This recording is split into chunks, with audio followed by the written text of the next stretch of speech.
Sentience. A concept to distinguish between the ability to think from the ability to feel. I was raised to think before doing something, but I let that notion take over me. For as long as I can remember, I'd look through the lens and take the shot, but forget to feel, to be one with what surrounds me.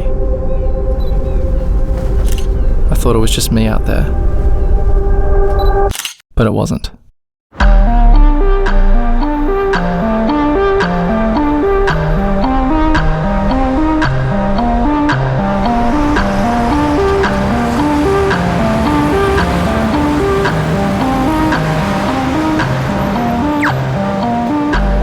Mapped out for me was a career I couldn't ignore, so I didn't. An undergraduate degree turned into a job. The job inspired me to a master's degree, and holding down both at the same time earned me a name in my industry. It was all laid out before me, but I felt nothing, because that map wasn't mine. I spent my early days choosing money over happiness, and then I realized something had to change.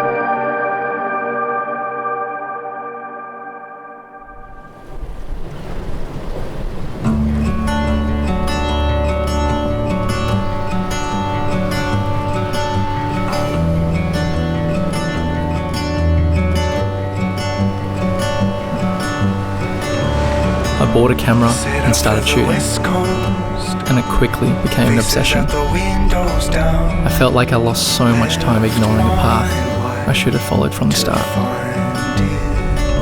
The only way to make up for it was to photograph and film everything. All day, every day. When the workday ended, I was the first out the door, camera in hand. I brought it everywhere I went. Journeys to Australia's southwest, road trips up north, and sunsets off the local coast. And then I got a taste for shooting overseas trips with my best mates. We helped islands in the Mediterranean,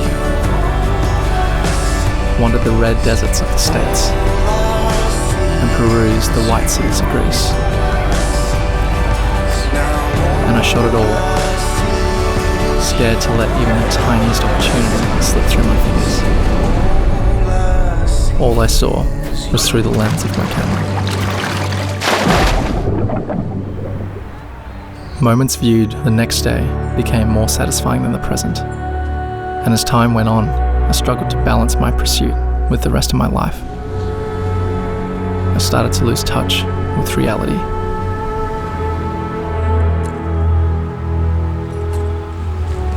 Sleep and food came second. I could see myself burning out and having to return to something for which I had no love. But I wasn't going to let my past drag me back.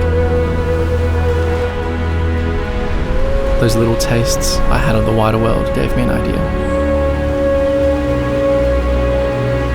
I needed to be off on my own, as far away as possible.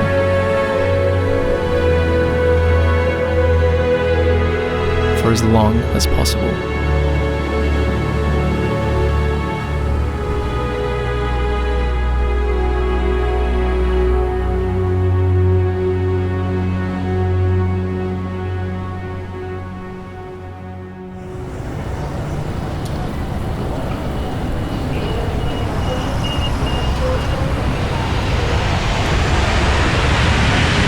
I packed my bags.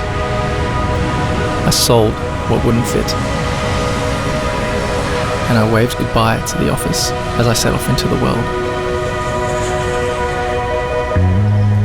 The plan was simple.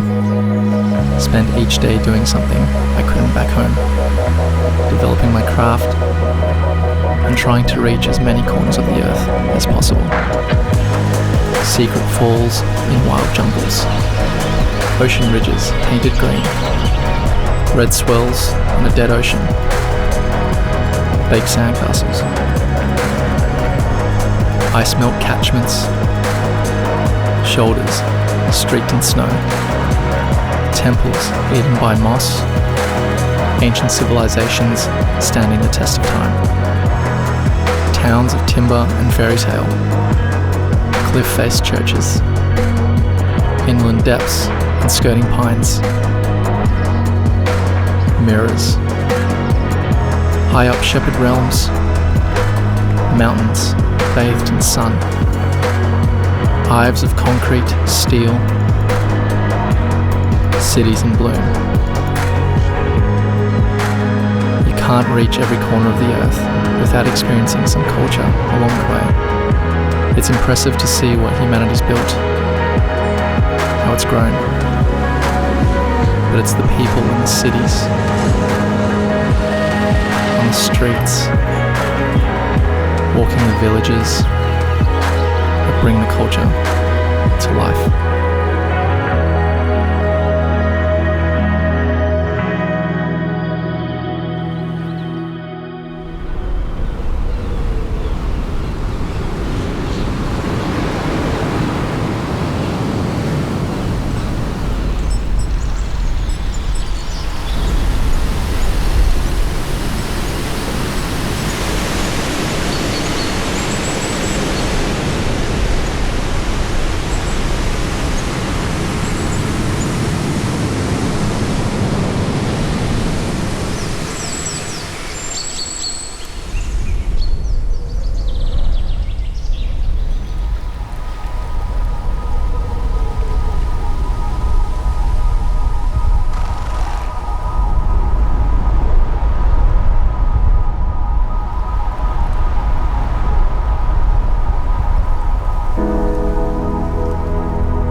I was searching for happiness in the grand destinations of the world. But what I didn't realize at the time was that there was happiness to be found along the way, on the roads and in the communities connecting those destinations.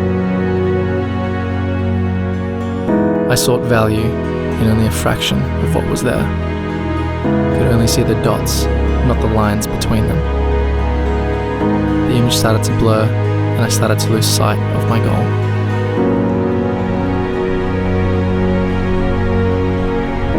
I began to tire, and time was running out.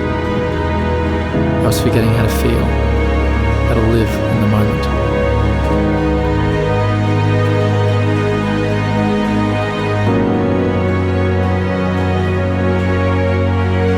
The detachment I felt before I left was coming back. And once more, I was living my life through a lens. Once more, I saw myself having to return to something I didn't love. I took it upon myself to connect those dots, to strengthen the connections with friends I'd met along the way. I organised one last trip before returning home. The destination was Iceland, but this time, I wasn't alone.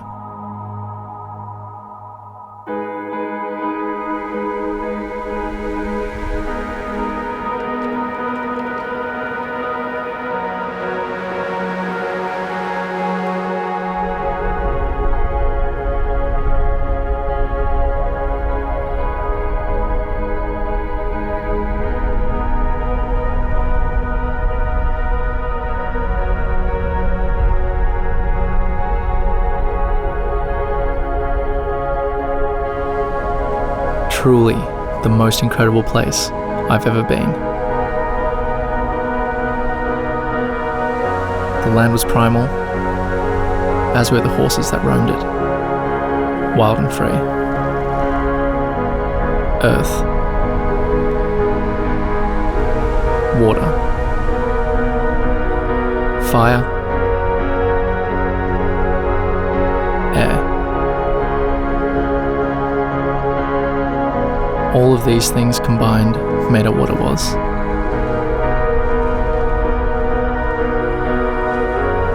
the grand last chapter to a journey of profound experience and wanderlust.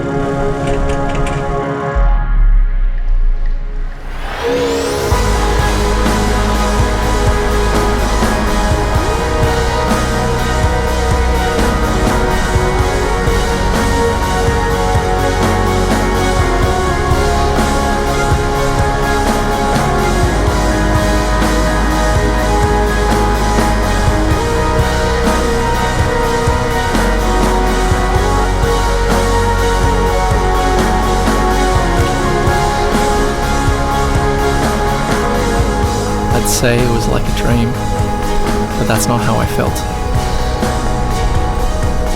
I felt awake. I felt alive. We felt alive. This whole time I thought it was just me against the world. But Iceland and the people I shared it with made me realize I was never alone and never needed to be. Those grand destinations, they mean so much more when you share them with friends. I connected the dots, and we had all of Iceland before us.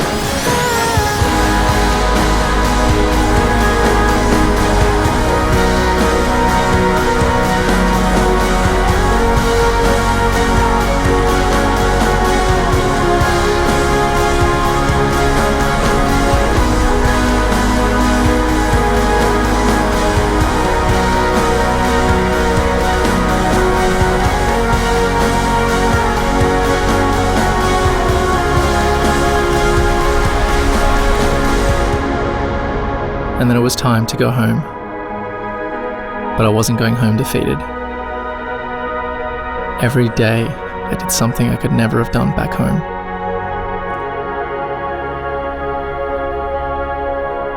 My craft took leaps and bounds. And there's more beauty in each corner of the world than I could have ever imagined.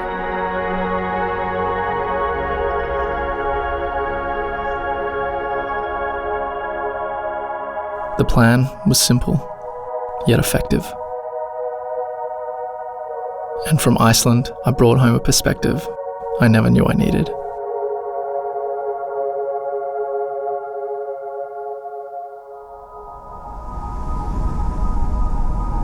There's a grand sense of singularity in the unfamiliarity of exploration. We are surrounded by so much, yet so little is understood. So get out and find what you're searching for. Just know, you never need to be alone.